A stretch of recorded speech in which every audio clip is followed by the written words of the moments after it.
Welcome to this chat about inclusive education session. Our goal in these chats is to introduce you to people across Canada who are doing interesting things in their work or in their lives to promote inclusive education. I'm Gordon Porter, the Director of Inclusive Education Canada, and I'm joined today by colleagues, Diane Richler, who's the chair of the Catalyst for Inclusive Education project, which is part of the work of Inclusion International. Diane's also a former executive vice president of what's now called Inclusion Canada, formerly called the Canadian Association for Community Living. And my other colleague is Jackie Specht, who's a professor of education at Western University in London, Ontario.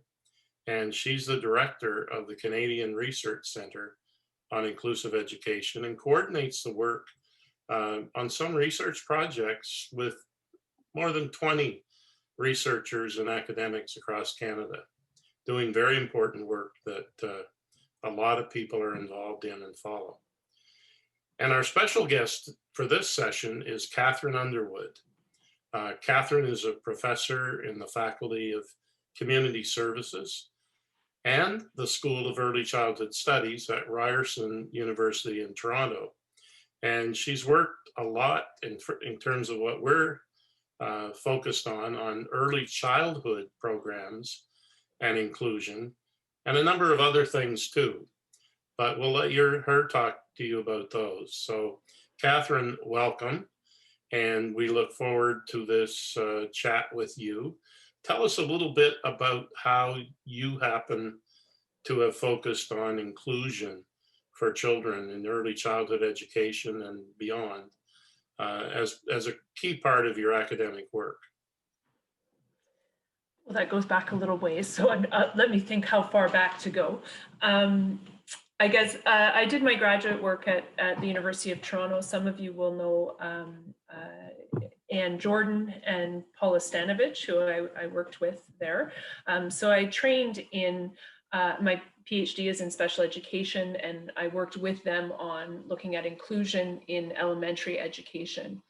And I often joke that my shift to the early years was because I got a job in the School of Early Childhood Studies at Ryerson University, and I was good at talking my way into saying that I could adapt what I knew from learning about elementary education to the early years. But one of the things that was actually really fortunate for me, I would say there were two things. The first was that I'd been studying inclusive education, and a lot of the things that I'd learned about inclusive education or understood about inclusive education when I moved to the early years were a natural part of the way early childhood operates.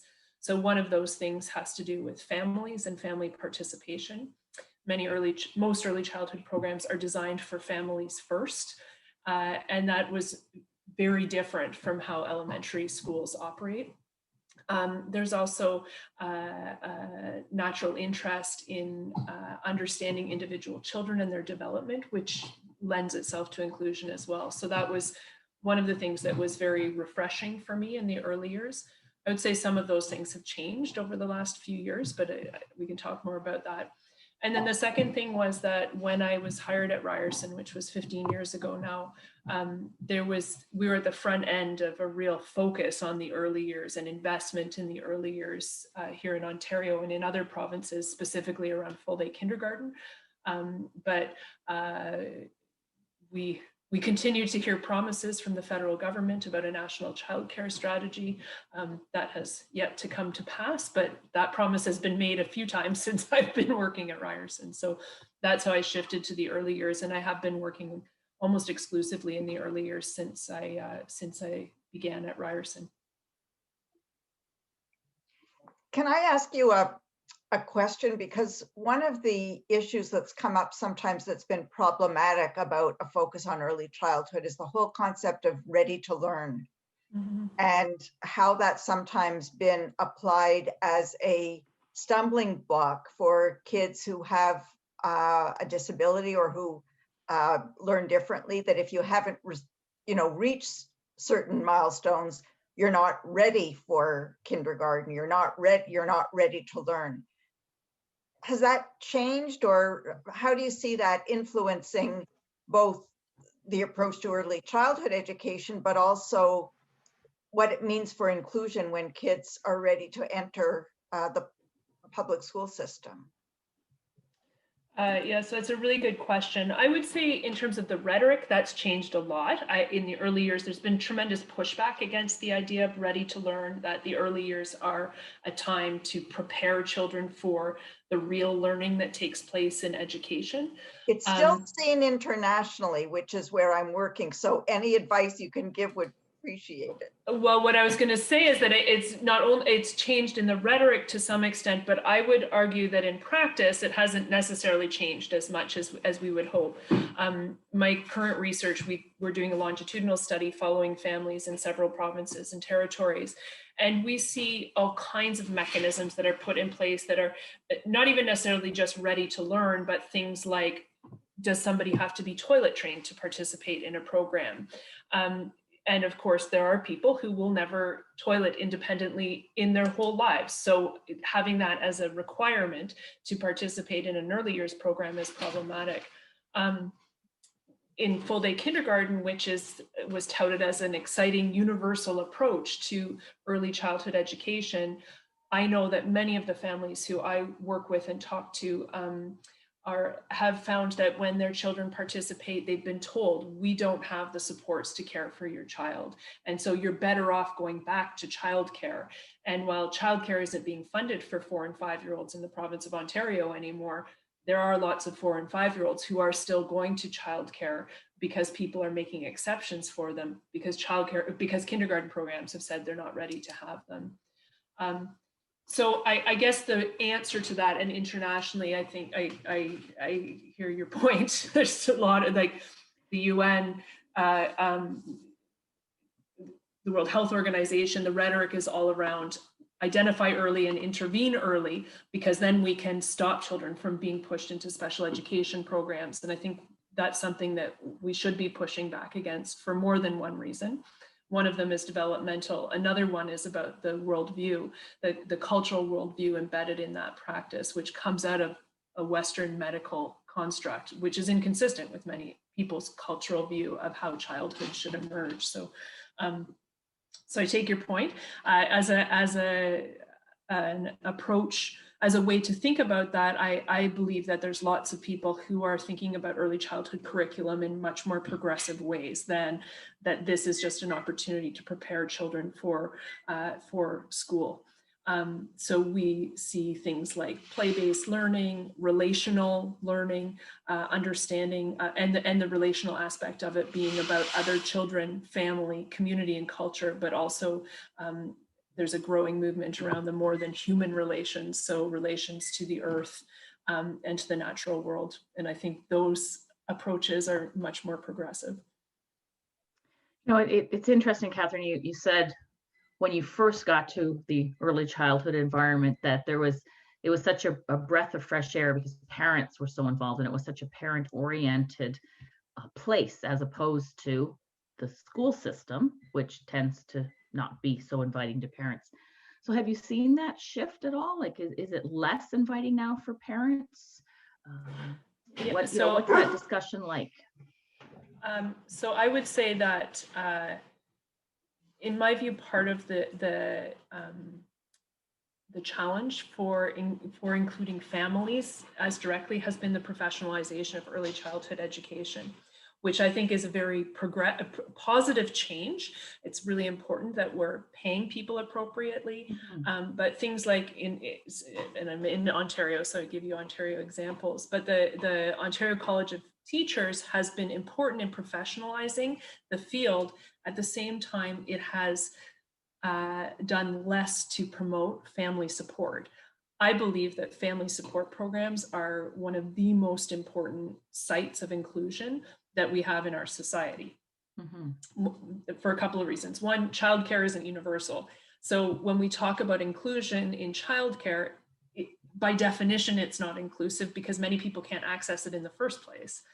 Whereas family support programs are free programs, drop-in programs, programs where anybody can attend.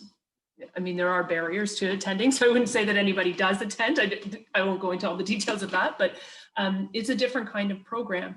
And I think if we're going to talk about the youngest children, birth to age 8, say, we need to think about things like food security, housing security. Those are really critical to children's growth and development. And family support programs are focused on a larger spectrum of concern than specifically school readiness, as an example. Yeah, and education. And it's interesting too, because, you know, you say, so there are lots of kids who perhaps should be in the K-8 system, if we're thinking about elementary, but are not. They're still back in childcare because of the messages they're getting. And I'm just wondering, you know, what could we say to parents or help parents to feel that they have a right to have their child in those K-8 schools and not to be in that early care system?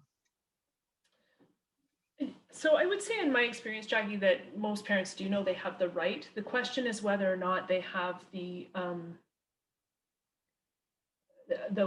will, and the will comes from lots of things, to actually fight for that, and to think about whether or not that it's worth it for them to fight for that at that time.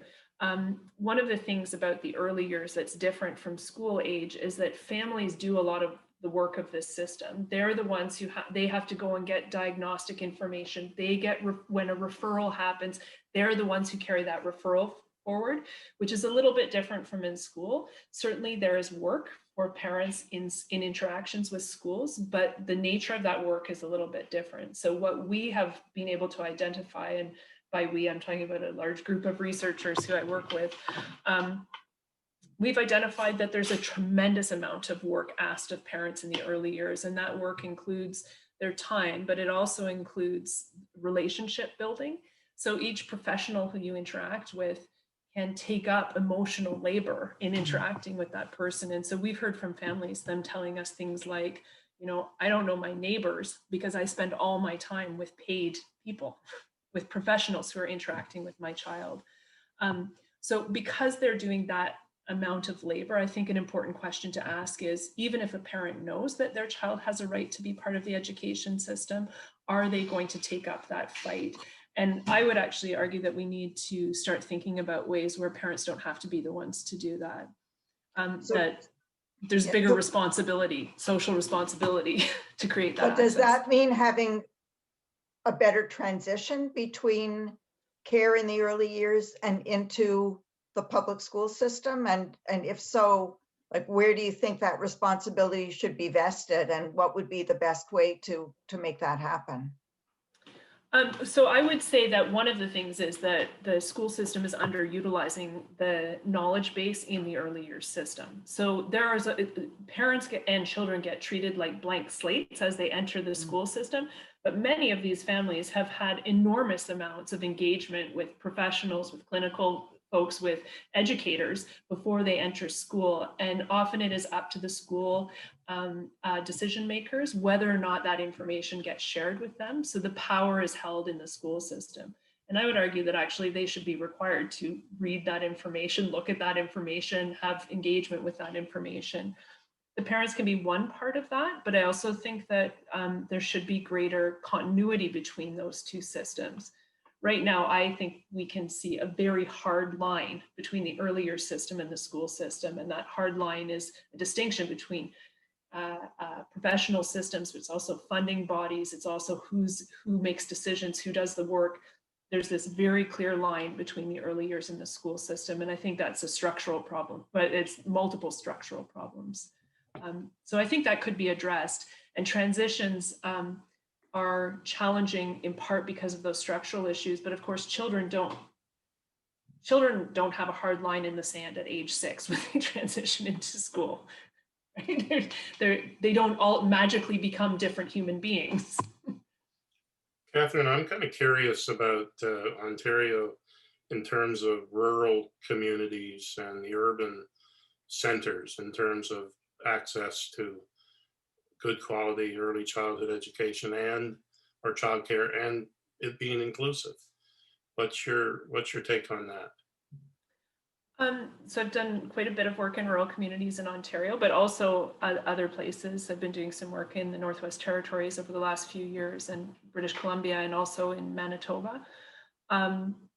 So I think one of the differences between rural and urban environments is money. The more people you have, the more concentration of funding you get. But that can go both ways. So one of the things is in smaller communities, there was an early interventionist in Northern Ontario said to me that he thought that it was much more inclusive in the North because everybody knew each other. So you didn't need to worry about the titles that existed as much. You know, we see each other at the grocery store, so we build relationships. And I think there's some truth to that. I think also the flip side of that is if the relationship isn't going well, you still see that person at the grocery store too. I often say though that what I learned in small communities about those relationships actually fits in urban environments as well. So I live in Toronto, one of the densest neighborhoods in the country, but it operates like a small town. So I see the same people at the grocery store as well, people who work with my children. So I guess there's this difference in relationships. One of the things that happens is if people want to access specialized services, then people in rural communities are asked to travel more. And often traveling has implications. We're asking some people who have difficulty with transitions to be traveling all the time. I also work with lots of families from First Nations communities where the implications of being told to leave your community have real historical significance. And I think we should be thinking about that in terms of what that means to say to people, we can't offer you a service in your own community. And I think we need to keep thinking about that. I actually have sorry, go ahead. No, well, your comment on children from Indigenous communities leads to a question that I was thinking about, because some of your research has been on intersectional identities. And I'm just wondering how you see that playing out. You know, certainly Toronto is a very, very diverse community. What's the differential impact of having a disability on kids in the early learning years from different communities? And, you know, but not just in Toronto, wherever else you've seen that. So this is less of a chit-chatty answer, but I would say, because we're keeping it like a chat. I mean, from a theory standpoint, there's different understandings of what the very concept of disability means. So we know that lots of communities don't feel comfortable with the ways in which disability is either articulated in medical communities or even with regard to social identity. And a lot of that has to do with how people have been treated in the past. So if you have experienced racism and you know that we have a special education system that reinforces racism, then somebody comes to you and says your child has a disability, like there's very real and truthful reasons why you would be concerned about that in a way that a person who hasn't had those experiences wouldn't be. Much more specifically and in a concrete way, we have directly seen and documented Indigenous families who've gone to disability services for young children, and the records that were created in those systems have been used in court cases to apprehend their children. So when we think about that, that's a really concrete example of how racism is intersecting with ableism. And it's a reason why people won't access some of the disability services that we have in the early years. And I think the response to that as a society is to start thinking about a few things. One of them is, what do we mean by disability? Who gets to define disability? And what does it look like for a person with a disability to grow up and have a positive sense of self that is also tied into their race, culture, and the history they hold in this country. But we also want people to have access to services.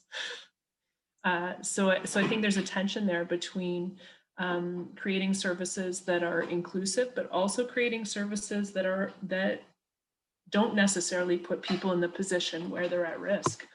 So we need safe spaces too. And I think that's important in a conversation about inclusion. And that's consistent in the early childhood years as well as once they get into the school system. And beyond, I would say. Yeah. Yeah, and we're seeing at this time in the pandemic, we're seeing very real consequences of racism and ableism in our society. So I think this is a good time for us to be reflecting on those questions. Kathryn, tell us about your students. What can you tell us about them and their mindset about early childhood programs being inclusive? Is it a given, or do you have to work on it? So, I mean, I would say it's a given, but then what they mean by that is not a given. Well, I'd say one of the things that's interesting over 15 years, when I first started, I always would say, how many people in the class, I currently teach, I guess most of the time I've taught required courses almost entirely in the fourth year of a bachelor's program where our students become registered early childhood educators. So I always say, how many people know of a situation where a child has been kicked out of childcare? And because this is an interesting question about inclusion and rights, the reality is that while we can read into international legislation and we can read into local human rights legislation that you have a right to childcare, it's not explicit in the way that education is explicit. So I think that's important. And without a universal childcare system in Canada, people that right is not being enacted. So the question is, are kids being, the ones who are in there, are they staying? Well, most childcare programs in this country have a policy that describes when they'll kick a kid out. And it's almost always on the basis of behavior. But I would say when I started, it used to be about 80% of the students in my class would put up their hand that they had actually seen a kid get kicked out of childcare. I think that number is down to maybe more like 30%. That's an informal survey, so don't take that as research. But it's my general impression of what we see happening. On the other hand, in my research work, we have currently about 134 families in my study, and we've got rolling recruitment. And of them, we just submitted an article where we looked at how many of them had been kicked out of some kind of early years program. It could be any program, not just childcare, and 80% of them had been actively excluded from a program. So I think that it is that exclusion and active exclusion is happening in the early years. But Gordon, your question was, what do my students think? I would say that overall they believe in inclusion. I think they still struggle with it sometimes, partly because they see the practices of other folks. So there's still concepts that are pretty deeply entrenched, like them talking about parents being in denial. And I always push back against that concept and say, well, what about replacing that word with disagreement? This is a parent who disagrees with what you think about their child. I've never taught a class at Ryerson where a student didn't bring up the concept of denial. And I think we still have some work to do in terms of how we think about human difference and valuing of human difference. Certainly, I hear a lot about the concept of what a child needs, and it is typically defined by professionals rather than by the child themselves or by their family. And so I think there's work to be done in that area too. I want to go back to your comment about maybe the change in your students, that it used to be 80% who had seen a kid kicked out of childcare, which just seems like unimaginable, but down to 30%. But I'm wondering how much of that is because childcare has become better at dealing with kids who may have been, you know, in the past behaving in ways that the system couldn't deal with. And, you know, are the systems getting better at being able to respond to kids, understand like, why are they acting out? What's causing this and how can we support this kid? So maybe I'd say there's probably some more education. I think inclusion is considered to be the right thing to do. Whether we have enough mechanisms in place to support that, I'm not sure. We still hear the same concerns from educators, things like there's not enough funding, the ratios are too high, and those seem to be going in the wrong direction. But in my research work, one of the challenges I think that we have is rather than that we want to create inclusive programs, we really want children to have inclusive lives. We want them to be included in their community. And one of the things about the early years is that all the children aren't in the same place, unlike school age. They're in lots of different places. And so when we talk about inclusion in the early years, I really think we need to be talking about the many places where they might be. So actually in doing interviews through the pandemic, one of the things we heard about a lot, and more than we'd heard pre-pandemic, was about recreational programs. Because recreational programs are places where they didn't have to get a special person to come and be with them all the time, where they would just sign up and go, and then they would be a kid. And so I think we need to think in a more complex way. So rather than just about creating inclusive programs, creating inclusive lives. Well, And I want to remind people, just while it occurs to me, that that Kathryn is one of our associates of Inclusive Education Canada. And if you go to our website, you can find a place where it lists our associates.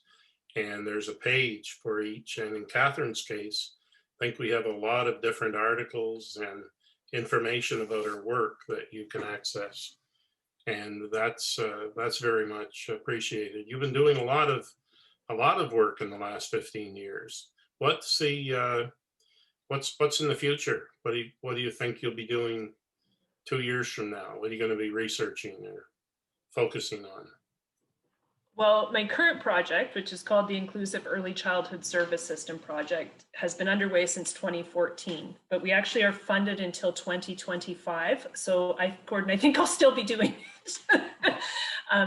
It is a longitudinal study. So we now are funded to interview families for up to 9 years, starting when their children are around age 2.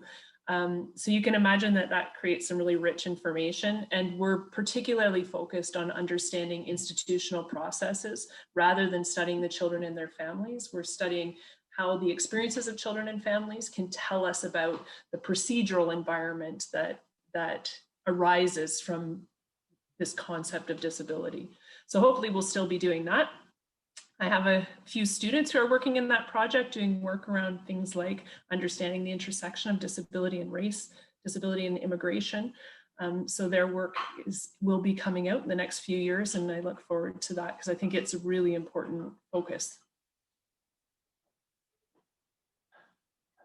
I have questions for Jackie now, just wondering about how the school systems are, you know, how aware are they? How focused are they on the issues that Kathryn's raising?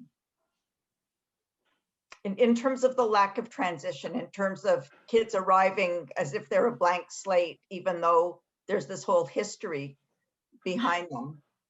Well, I think that is always part of the issue, right?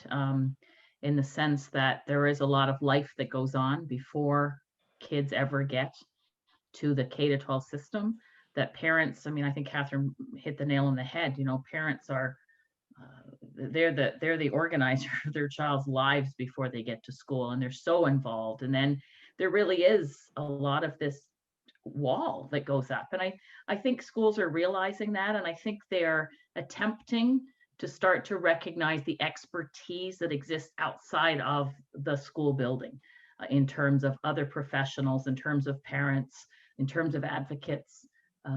So it's coming, but certainly we're not there yet. We could do a lot better. Okay, anybody, a last comment or question? We're kind of running down our time here. We're trying to keep these chats to a half hour or so, Kathryn. So anything, Diane, you look like you have a question. Well, I guess just final advice, Kathryn, that you would have for families. You know, one of the earlier discussions that we had was about how parents now, when they get a lot of their first information about disability, it comes from the internet. It comes from people with outdated, you know, perceptions and constructs. What's your advice for reaching parents of young kids and, you know, just giving them the moral fortitude to be able to deal with these systems and make sure that their kids stay included and don't get just directed into a segregated system too early? Yeah, so I don't know if I have advice specifically, but maybe sort of a general impression based on having spoken to families. So I would say there's two things. The first is that families are put in the position of having to either comply with systems in order to gain access and entry, or they can resist, but when they resist, then you're out.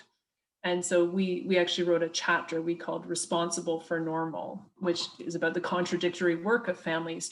They're told, here's your job, is to get these kids into these systems that will then presumably make them more like normal through intervention.